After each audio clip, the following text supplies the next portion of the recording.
ide o financie, tentokrát ešte nie z našej strany, ale z vašej strany. Takže ja by som mohol dať správa, ideme ďalej.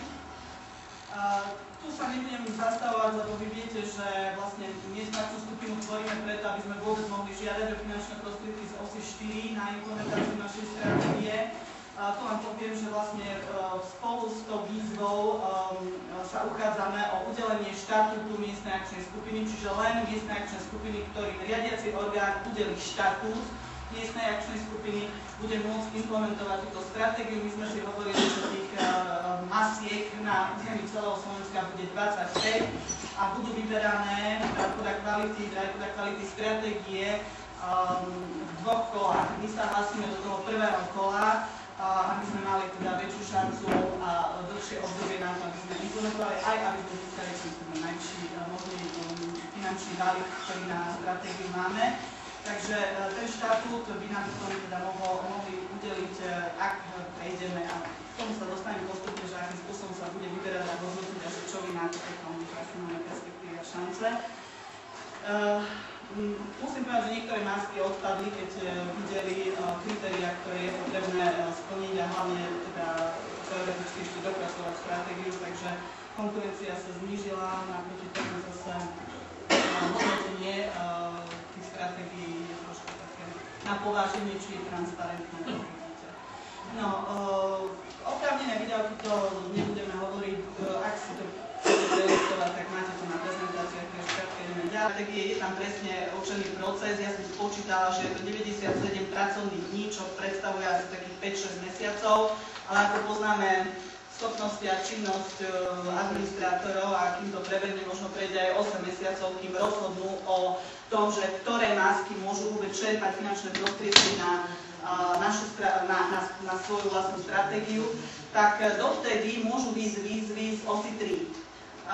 No a my sme ešte toto nevedeli vám upresniť, že či budete môcť alebo nebudete môcť žiadať, takže kým nebude udelený štatút miestnej akčnej skupiny pre našu masku, tak stále môžete žiadať o finančnú alebo nadnárodnú zo zahraničí. Takže tam na jeden projekt a jeden rok od roku 2009 je určený 2,5 milióna korún.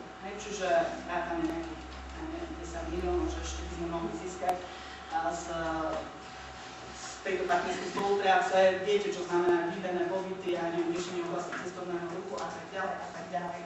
Ideme ďalej. No, to bolo z výzvy a okrem toho teda vyšli ešte aktuálne, či sú tam tie aktivity tak, ako majú byť, či sú výdavky stanovené podľa presne kritérií, ktoré sú tam na tých 100 stranách, ktoré vám to nebudem čítať, ale nebudeme si to prezentovať. Jednoducho po formálnej stránke, či všetko v poriadku. Keď aj hodnotenie bude dobre, tak nakoniec môžu posunúť to, s tým bude hodnotenie. Je to tak?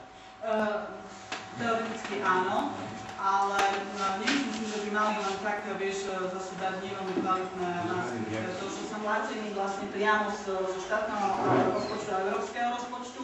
Potrebujeme doplniť. To je zhruba 33 korún až 35, ak sa zákonám na jedného obraza ročne. Ak si spomínate, pred 2 rokmi, keď sme takto začínali, nebolo vás tu toľko, ale možno polovica, keď si spomínam.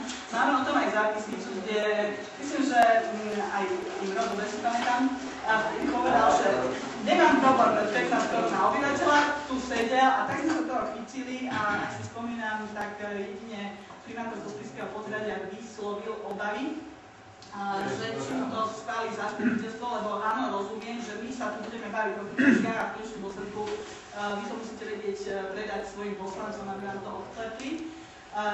Takže ak by sme sa dohodli na 500 000 ročne, tak 15 korún nie je niekoľko alternatív, ako pre isté obce čiastku znižiť. Kde ušetriť, aby som to tak presnejšie naznačila. Katka?